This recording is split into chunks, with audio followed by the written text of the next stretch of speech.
So this afternoon, we're going to do another well-played session. Did people see yesterday's session with Walden?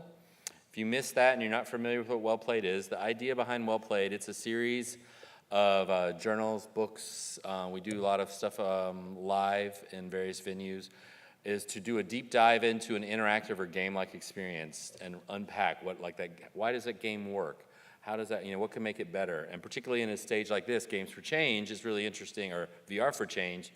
How is it having some sort of impact? Well, through the design decisions they made, do you think it's landing in terms of having some sort of change or social engagement impact or not? So we wanted to try it with VR, and the piece we're going to do is blindfold. So we're very excited to have several of us on stage today. It'll be more of a panel than yesterday. I'm going to kind of moderate. Well played, sort of my baby from back in the day with colleagues that are here. But we're going to have ink stories up here. Where actually, if you haven't experienced it, we're going to play the whole thing live because it's short enough that we can play the whole experience. So you're going to get to see blindfold. Then we're going to unpack it. So Navid, Khonsari from Ink Stories is going to be joined by Andres. They're some of the developers behind it. And then we're going to have Courtney and Omid, two people who come from a journalist's perspective. Omid in particular was actually at this prison in Iran and was actually tortured into a false confession while he was there. So he's going to speak about it from his perspective. And Courtney is with a group in DC that tries to represent and protect journalists when they're in areas where they're at risk. So we think this will be a very powerful discussion, so we look forward to having you all out here. So let's get everybody else out on stage, besides me, because I'm the boring one. There they are. So there's Courtney. That's Omid. Navid, and Andres. So like I was saying, Andres is going to put on the headset and he's going to walk us through the whole thing. And I think Navid's going to do a little walk and talk to give us a sense of the experience so we can all then sort of discuss it and how it's trying to have an impact. So Andres. Yo, I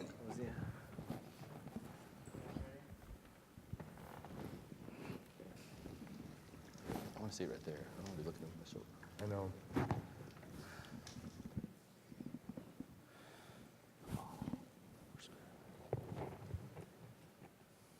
So as Andres we'll go through the initial menu of the experience, I'm going to kind of look from your perspective as well. So for those of you who aren't familiar with Blindfold, Blindfold is a VR experience with an interactive narrative branching element to it, based on the real experiences of journalists who are being arrested, who are forced into confessions through a pretty brutal interrogation system.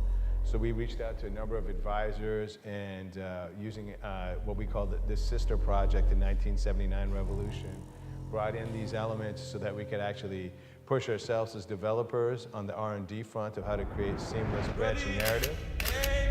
Otash! Over here, quick! Did you get the picture?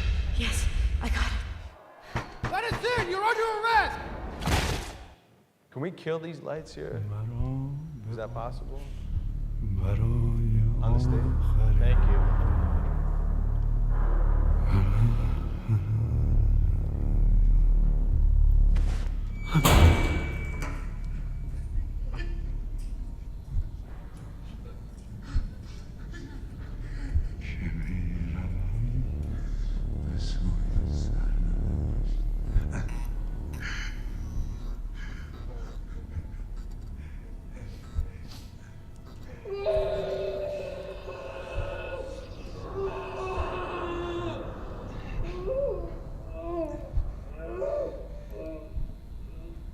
So obviously for us, the concept of providing isolation is by giving you an experience that doesn't allow you to do anything, to engage or interact, which kind of it goes against the principles of what you want to do in a digital experience.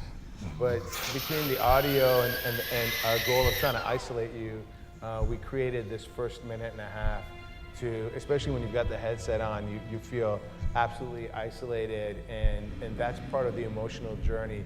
The entire experience for us in terms of VR is about that emotional journey, but not being just a 360 video and bringing interactivity into it. Everything that you see, everything that you hear are layers that add to the experience. My name is Asadullah Lajevardi, and you are running out of time. Choose your answers wisely, and we will consider releasing your family. He was once like you, defiant. But look at him now. That gag, it must be uncomfortable. Too bad. For now, when I ask you a question, you will answer by nodding your head. I record all my sessions. You look nervous. Does my camera make you uncomfortable? You must be very nervous to answer me so quickly. If I So were you, one of the I things would that we take wanted to my do is to time. have actual direct feedback, not only on your Everything choices, you do but on how quickly you has make your consequences. choices. So the traditional branching experiences that exist out there has you making a yes or no choice. But what if it was actually based on how quickly you respond? Because that has another psychological implication in terms of where your headspace is at. So that's what we were doing with this. Perhaps you're a sympathizer as well. I wonder, do you believe in God? Do you believe that you will go to heaven? Well, you don't? Well, I have a way of converting non-believers. You helped us overthrow the Shah, that Western puppet. But then you took pictures accusing us of heinous acts against our own people. Do you deny that this is your camera?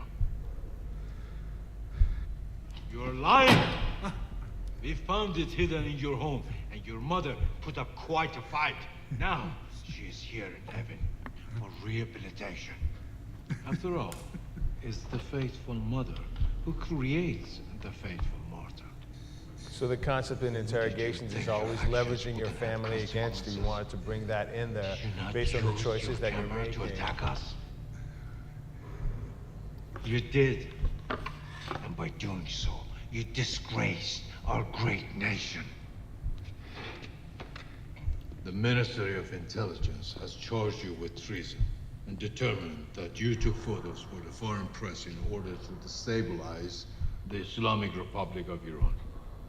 Are you ready to cooperate? Excellent. I have no compassion for people who waste my time.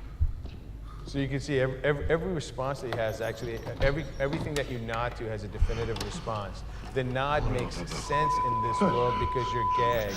So it's about bringing the limitations that we have presently, let's say with VR, and bringing in the hardware and building it into the I experience. did not act alone. I was a part of an international network that was led by journalist Mr. Alizadeh, who took photographs, wrote articles, I'm sorry. and smuggled them Babaksh. to foreign press. They made me to confess. the Islamic They were gonna Republic. hurt my family. They forced me to say I'm this. guilty of these Push crimes, it. and I regret all Just that I know, have done if you to confess, the you were the...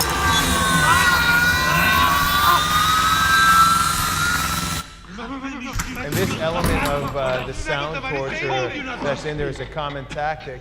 And in our case, not only are we showing it, but we have the ability to Now actually have just you look at feel him. it. Again, He kind of begs for mercy. pushing you off But kill. where was the compassion So for the those experience who becomes died that because much more of his entrenched. actions? He named you as a collaborator. He is the reason we found you. Do you hate him? You don't. You show mercy to the man who betrayed you. That is interesting.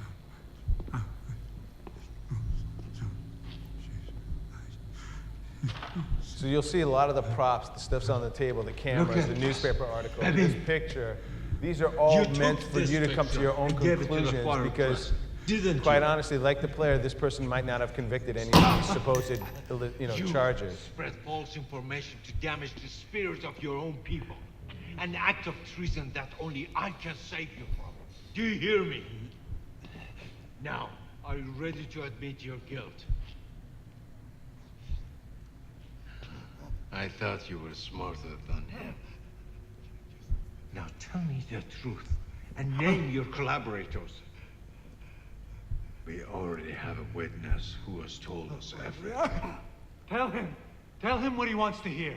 Behesh Begu, confess that you were the leader. There's no other way. End this. Time is up.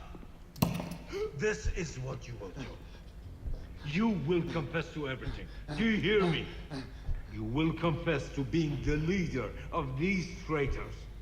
You will give us all the details we require and hope that our faithful leaders have mercy on your soul. Forgive me. منو ببخش عزیزم. ای خدا تمومش. There is a divine sense of relief when you let go and tell someone the truth. Are you ready to confess? End this.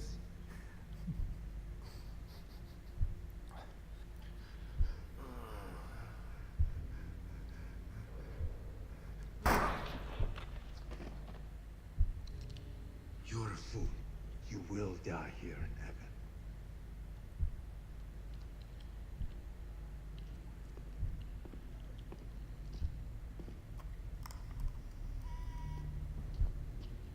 And that choice that you make will actually result in two totally different endings within this experience. I will see you again tomorrow. And then finally, once the experience that you've kind of engaged with, it needs to get drawn into the actual real world and real people. And as you can see, what we've done is we've taken something based on testimonials and based on interviews that we've done. We've somewhat created it not only to be engaging, but also have anchored it on real journalists that are presently imprisoned. And while this particular story is unique to journalists in Iran, you could see that we wanted to have a much bigger footprint. And as a result of our partnerships, which we'll jump into here, we were able to not only get access to the latest information, but actually see who is still in prison. And so the great thing about this is that this can be something that kind of continues to live and can continually get updated as it kind of goes around to inform people about what's going on. So taking something that's playable, that's engaging, based on real events, that actually hides narrative choices in a medium that's very, very difficult and doesn't use necessarily a lot of UX or UI and doesn't want to use text, to provide you the ability to have choices, have those choices have different responses and a totally different ending, and then anchoring it in the reality of people that are presently have died or are serving sentences for trumped up charges. And our journalists doing their jobs is kind of what we aim to do, and you know, put this out there as and plan on, upon the release of it across all platforms, providing it to users for free so that we can actually start the conversation rather than focus on other elements that people are pushing on VR. So that's our little playthrough. Thank you. Thanks, Andres.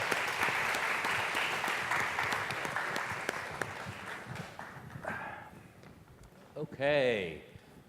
So thanks, Andres, for playing through it. One of the things we thought we could do, as I think Navid and Andres working on the team give you a sense of their perspective of what they're trying to do, but we also have Amid here on stage and Courtney who could speak from their perspectives, from, like he's saying, the issues they're trying to address. And I've only done first name intros, so feel free to unpack who you are a little bit more. But I would love to start with Courtney just to do an intro, and then Amid could really speak to the experience from your unique perspective. So my name is Courtney Radsch. I'm the Advocacy Director at the Committee to Protect Journalists. And so we partnered with iNK Stories to provide the information on the journalists that you saw at the end profiled. We have an annual campaign, an ongoing campaign called Free the Press, where we're advocating on behalf of jailed journalists, as well as in a campaign on impunity. One of the people you saw there, Pavel Sheremet, for example, we just did an investigation into his murder because the Ukrainian authorities had done such a pathetic job. We just met with the president to say, here's our findings, do something about this. But we'll talk more about how we're going to use this in our advocacy. My name is Omid Memarian, and I'm the Deputy Director at the Center for Human Rights in Iran. And one of the major focuses of our work is to document cases of torture and abuse, and forced confession is one of the practices that we have covered over the past years. And I personally have been in that room once and have gone through the whole experience. And so I felt the game was, first of all, it was a fantastic storytelling. The story was pretty accurate, and the different stages of this psychological torture, I would say. But the interaction was very touching and insanely chilling, because you have to, even you have no idea about this experience and forced confession, which whoever has watched Homeland or or House of Cards and some of these shows, you know how they extract forced confession. But even you have no idea about the how people go through these kind of experiences. The interaction with the person who is trying to get information from you, and the choices that that are before you. You have to make choices, and that choice, that decision might affect people's lives. That interactivity, I think, is like ethically and morally and humanly very touching and powerful. Like, one of the things that struck me, and I'd love to hear you speak to this more deeply, is having seen the experience. There's something, and we were talking just before about how it's written, but as a person who's never been in a situation like that, it gives me a once remove. So it's not like it's hard for me to almost immerse to that level of, like, my family might be threatened, my friends, my colleagues. But there's this power when you get to the end that it feels sort of like this systemic system of violence and oppression, not just this one-off that I thought was really powerful considering it. But from your perspective, somebody like who's been in those trenches, as it were, like how do you feel like something like a VR experience can evoke or help us understand, or a call to action or call to arms, as it were, in ways that might be more difficult with a documentary film or a good story in a newspaper. Nothing wrong with good stories in newspapers. But it's just curious for your perspective because you've experienced this. So your question is? What do you think VR enables them to do to get this message out there? Oh, I think it makes it very tangible. It makes it very close to us, the experience, because it's one of the most, like, you might not, you might have seen it in movies, like, as I said, in the movie and in the show Homeland and other movies. There is another movie that is about somebody who was kidnapped in Egypt, and then he went through the whole experience. I forgot the name of the movie. American Arab engineer who was kidnapped, I don't know the name of the movie. But the thing is that this is a very tragic torture, to put somebody inside a room and ask him to talk against himself and to harm people around him, like friends and families and colleagues. This is the most self-destructive thing that could happen to anyone. Like myself, I was sitting in the same room, like one room, and then I was asked about my past, like, my friends, what they do and all those things, and they needed things to harm them, to go and catch them and, arrest them. So anything you say can directly affect other people's lives. About, either it's about yourself or other people. So in that sense, it's a very deep, tragic, I would say, Crime. And then, crime. So with VR, I think, it makes it possible for many people who follow the news and who hear, like, in Turkey this happened, as you said, in other countries, it happens in other countries, and you work on these cases, Courtney said, like in Turkey now. We hear this about forced confessions and all these treatments all the time, but it gives us the opportunity to sit in that room and see what people, what journalists, activists in other countries go through when we hear the word forced confessions. I think it's very intimate in that sense. As a student, as a ordinary citizen, when you sit there, I think it makes you more cautious and more curious about the issue. Did you have anything else to add? Or? Yeah, I mean, at the Committee to Protect Journalists, what we do is we systematically document the killing and the imprisonment of journalists. So last year, for example, it was the most journalists in prison, 259 journalists at least on the day that we do our census. It's very hard to find out information, by the way, about which journalists are in jail. It's not like Iran is very forthcoming with like, here are all the journalists in jail. So we spent a lot of time investigating that, and last year, 259 journalists around the world, at least 8 of which were in Iran. And you know, it's important to know the number, but if you want somebody to care and to take action, they need to feel what it means to be a journalist working in repressive countries or even in your own. As we all know, we're in a situation right now where there's a lot of denigration of the press, and I don't think people really understand what it is like for journalists and what that byline means when you open up your app and read the news in the morning or get your newspaper or listen to the radio or whatever, what those journalists have gone through to bring you that news. And I think what this also highlights is that journalists are not just working by themselves. Journalists are often working as part of a community. If you're a photojournalist, for example, you may be working with a print reporter, an online reporter. You may be a fixer for, you know, another journalist. You have sources who can be put at risk. You know, the questions that are asked, whether you're going to, you know, reveal your sources. We know that journalists are in jail because they have refused to do that.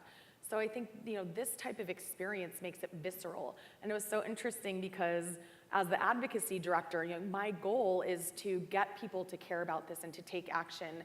And we had been thinking like, oh, maybe we could do some sort of like virtual reality experience when iNK Stories reached out and was like, hey, we're doing this experience. And it's perfect because what we're gonna do next year is we're going around to journalism schools in the US, but also around the world. And we have a Free the Press campaign where they actually write postcards that we can deliver to the journalists in jail.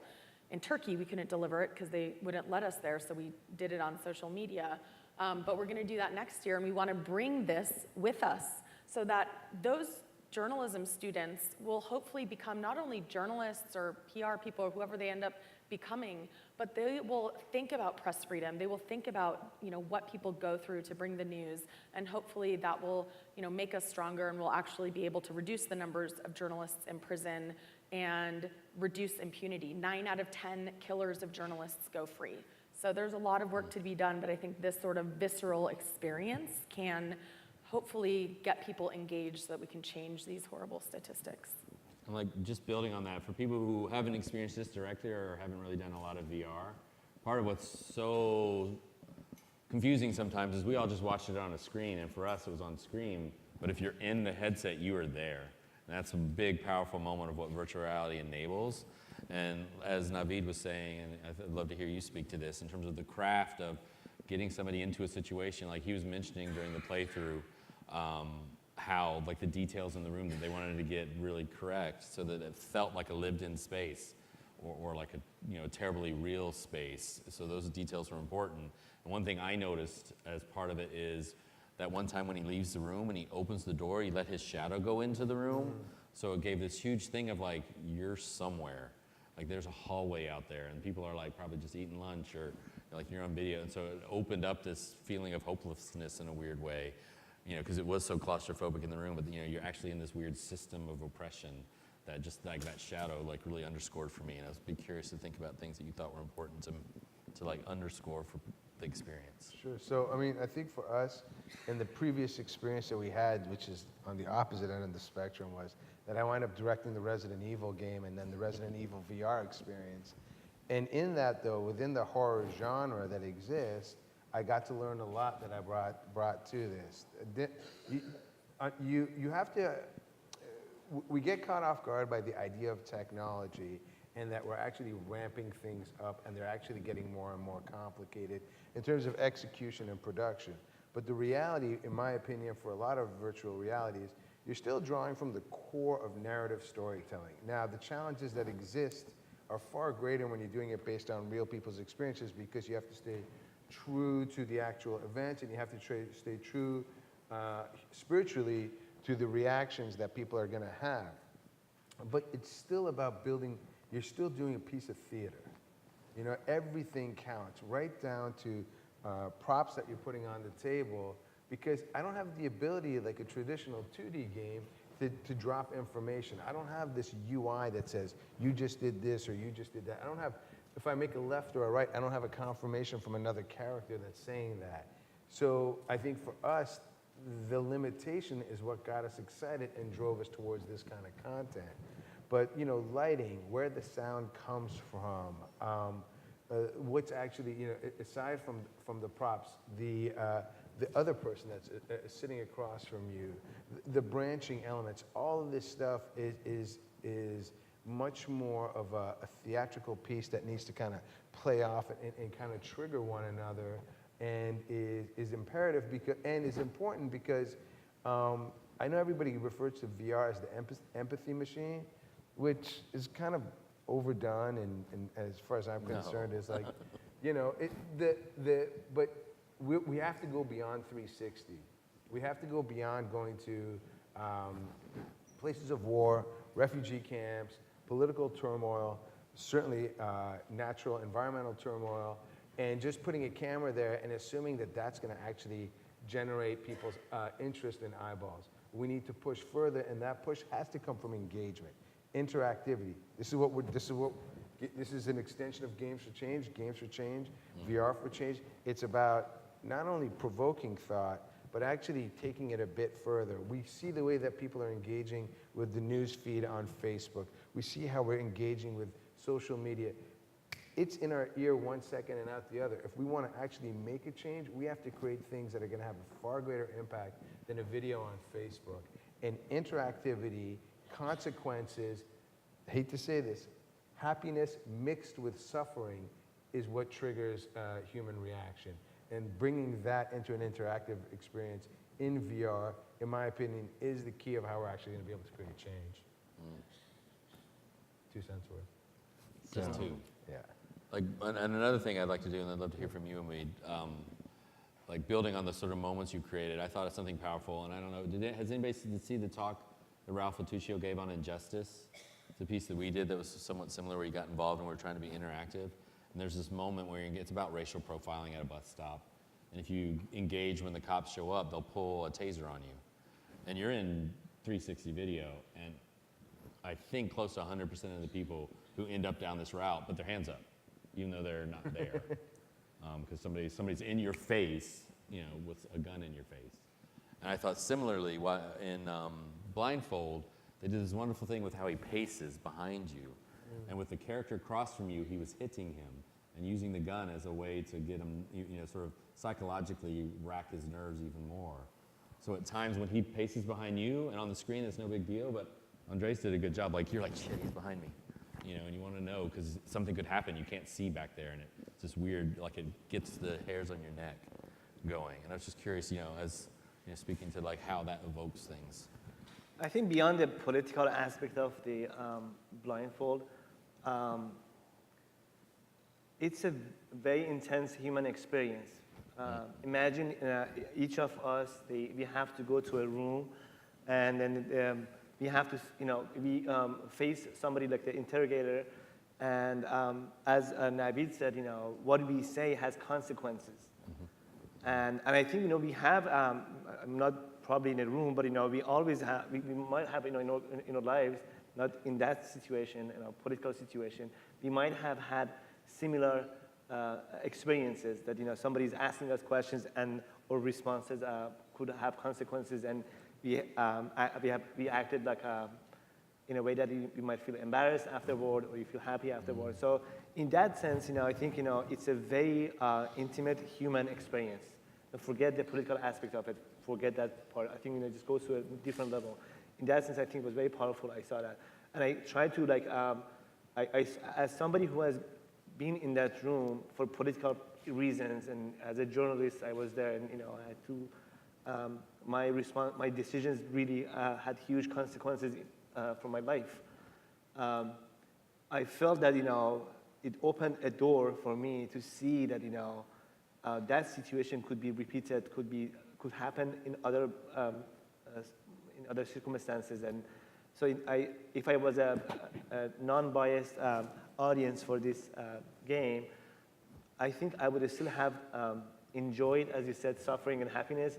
It's a very odd combination, but I think there is a bit of awareness about our personal capabilities and strength, which I love that. You know, you watch it, you face, you have to make a decision, and these decisions have consequences, and you find something in you. You find something. You feel. You find something. You find a part of yourself that you were not aware of that before. Like myself, when I was there, I said things that, you know, I 20 years after, 15 years after, I think, you know, I would, you know, how did I do that? How did I do that? How did I make that decision 15 years after? So I think in that sense, it's a really unique experience. And as you said, the interactivity is like intense, because if you say yes, you get something. If you say no, you go to a different direction, and that makes it very engaging and beautiful. And as Navid pointed out, the quickness of those replies. Oh, it's very quick, yeah. Yeah, it just keeps you engaged. There was no glitch or, you know, Yeah. oh, I'm sorry, you know, because that- that really interrupts the experience. When Andres did that, and I kind of pointed that,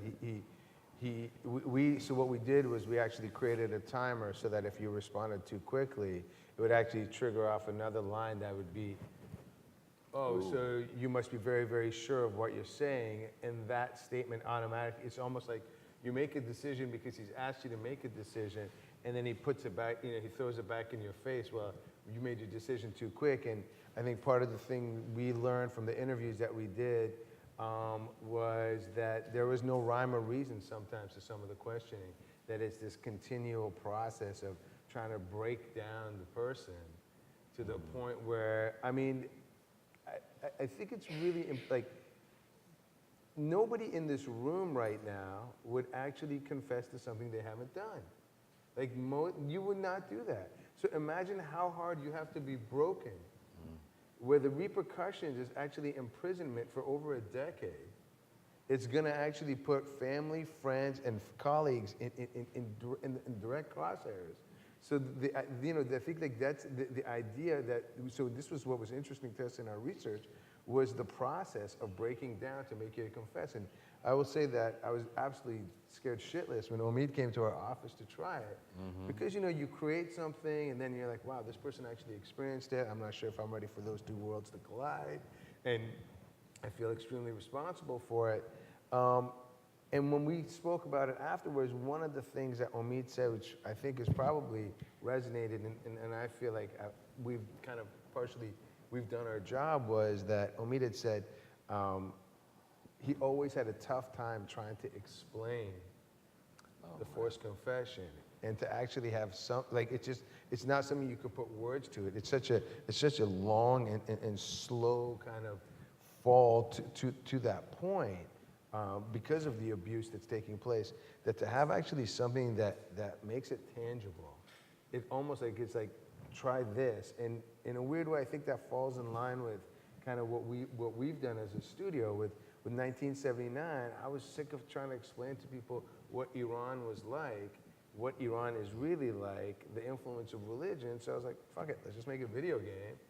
And we'll get people to, and then I don't have to talk about it, but also I could show the true depth of what's taking place. It's not good people, it's not bad people, it's people, and not having historical approach to, well, this is the king, and this is the mullah, and this is what kind of took place. They represent less than 1% of people who actually experience history. And if you can give people, audiences, experiences of people, then I think that's where you can start seeing social impact. And I think that Blindfold is very much at the core trying to be about one individual, because if you have to relate to that. If you start trying to go at it with a political approach, you're dead in the water. It has to be about the individual and how individuals can align themselves with that specific experience. But it's so interesting because the story there where, you know, a journalist, they ask, is this your thing? You want to say yes, you're a journalist, you tell the truth. But the way that they frame that, well, you're against the government, the revolution, you're against your country, that is something that happens to journalists around the world, where just the very act of doing journalism is equated with, you know, terrorism or with trying to overthrow the government. I mean, the vast majority of journalists in jail are jailed on anti-state charges just like this. So it's intensely personal, and yet at the same time, it resonates, across the experiences of so many journalists who are in this situation. Well, two things that come to mind, and then I'd love to, we have some time, if anybody has questions, we'd love to, I think they're mics, we could have a conversation. When you talked about 1979, you talked about people being people and it's not black or white. It's interesting in this more sort of concentrated moment. I felt that with the colleague the person across the table. He was torn, but the other guy just felt bad. Yeah. Which, it's hard to give him moral nuance, I Yeah. guess. But also, you said you were like, well, screw it, I'm gonna make 1979, we're gonna make a game. Yeah. Could this have been a game, or do you think it had to be VR? I Because think we tried to make that statement with VRDC. There's our VR, VR for change is just, building with but distinct from. I think games allow, I think VR is still, because of the technology, at a different stage. So, and it's so it requires a slightly different design and a different approach in terms of the architecture. Bringing something like this into a game actually, I think, diminishes the impact. I think because it's about an individual experience and it's not about making huge sweeping kind of decisions, and the fact that we want anybody to be able to jump into that seat without giving an excessive amount of backstory. There's some incredible privileges one has when they're making a traditional game, or at least more of a game that's not being experienced in virtual reality, that allow you to convey a lot more information, whether it's the use of cinematics, whether it's being somewhat passive and then being overly active. But in this, I felt like this project in particular, this story had to be told in virtual reality. And I think for us as a development team, we wanted to take on the challenge of how do you make choices? Right. And how do you actually have that have an impact? So it was a combination of that. Anything from the crowd? Anybody interested? We have about 5 minutes. Their mics.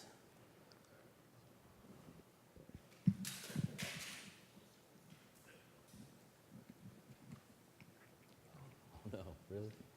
I took out the camera. Oh, well. Hi, my name is Greg Garvey, Quinnipiac University. I'm interested in the impact of the uncanny valley, and meaning that the CG characters aren't quite there yet. And you notice the imperfections. And it might be that those of us who traffic in such virtual assets pay attention to those things, but it's also a broader question of suspension of disbelief. So if you have any thoughts, any of the panelists on that, the uncanny valley and maintaining the suspension of disbelief. Well, I actually, that's a major concern of mine all the time. And having had the privilege of working on some pretty serious AAA titles where they have endless amount of budgets and endless amount of abilities to kind of scan characters, just because technology is pushing it, I don't think we need to go to realistic kind of characters. You take a game which I think has been celebrated an endless amount of times, Journey. That's not, I can relate to that character. By relating, it's like that character has become my vehicle. With Blindfold, we specifically actually brought in the assets from 1979 because it was 1979. We try to make it much more about art. We try to make it much more kind of like a graphic novel, 3D kind of character. I think that if you try to go too realistic in these experiences, that people are actually going to miss the message. They're going to miss the engagement because they're going to get caught up in trying to see how photoreal and where the life is behind those eyeballs. And we don't have that yet, and I don't necessarily know by pushing closer and closer towards reality what we get out of what we get out of it. I think going towards more of an artistic approach is the right direction, but staying within the vein of what that realistic aesthetics would be. I also think there's an issue, just to add to that, about psychosocial trauma and what it, not everyone is going to be able to or want to go through this experience, whether you're a journalist or if you've been through it or not. And so I think it can be important. You don't maybe want it to be too realistic. Yeah. There was you mentioned something about journalism, and in terms of the training, in terms of using the techniques you're talking about, if one were going to train people to become journalists, what mix of these kind of technologies would you use? How would you go about training somebody to be a journalist? What are the current limitations? Where would you like it to go so that one could train people to actually experience what it is to be a journalist and then to actually interact with the medium? Well, we were actually talking about this Yeah. just before we kind of came out here, which was there's a lot of things that you might come out of journalism school and not know anything about. And I'll let you kind of jump onto that, but this Yeah. is something we've been talking about. So it's a great question. I mean, we don't do training at CPJ, but one of the things that actually journalism schools are only now starting to teach as part of the curriculum is safety training. Imagine that's only now starting to get into the curriculum, physical safety, not to even mention digital security and all of that. So imagine if you had an experience where, a journalism school student, for example, could go through, a virtual reality experience where they understand how the choices they make about the preparation that they do before they go on an assignment, the equipment that they have before they go cover a protest or cover a war or anything, and how that impacts on their choices, on their sources. I mean, I have tons of ideas. One thing we're working on a lot are freelancers and safety, and there's a big issue around pay. And if you don't pay freelancers enough, and then you're buying, for $25 a photo from a war zone, for example, how can a freelance journalist pay for the flak jacket, the fixer, the training, the digital security, all of these issues? And so I think to bring that to journalists so that they understand, some of the issues that they're facing, but also I think also for the general public to think about all the things that go into these, into the coverage that journalists bring them on a daily basis. Interaction into this so that you're actually interacting with the medium. So to be honest with you, the people that are doing it right now is the Department of Defense in this country, using virtual reality and other technology to how to train soldiers if they're down on the ground in Iraq, how to engage with civilians, how to understand cultural nuances. And quite honestly, you could that same template can be brought to this, which is you're a journalist, you're in such and such place, and you start off maybe not knowing anything. So basically what happens is as you take each step forward, you fail. Whether I take this as a life philosophy, which is you learn a lot more from your failures than you do from your successes, and that's how you kind of the approach that could be done. That is like having quite simply in game terms a mission, and that mission requires you to get that one piece of that one picture, that one interview, and the process that you have to go through, and almost leaving you like fresh out of out of journalism school. This is the gig that you've taken. And then as you engage, you make choices. Those choices could have massive impact to the point where you're taken off the assignment, you're killed, you're kidnapped, nobody cares. Nobody cares about the piece that you want to do. All of these elements come in, and then through that, you're bringing in branching elements. And that could, vary from whether we use text-based, but text-based, actual like physical movements, the branching and so forth. But the key for what you're asking about, and I think the key is that the shift that needs to take place where this actual kind of material and this kind of content actually starts penetrating the medium a little bit more. And I think we continually have this struggle in the interactive gaming industry where it's considered a piece of entertainment. But the truth is, if you actually look at how strong these experiences can be, it's the greatest way for people to learn. It's the most impactful training that you can kind of do. And at some point, we have to shift this definition of games just being for entertainment or VR just being for entertainment and realizing that we're actually totally undermining the power that this stuff can kind of have. And you could even do it. You could even do it for training how to do journalism. You could say, like you're saying, send them into a situation And then you can, did you observe? Did you get the right name? Did you spell it right? And it could be, a very basic thing, or it could be a choose your own adventure thing. I think there's tons of possibilities. Well, on that note, I think you did a great little summation. We're at time. We don't want to keep running late. So I want to thank all the panelists here for joining us and Thanks sharing for their having us. perspectives and showing the game. And it's out there to play if you'd like to see it. Thank you. Thank you.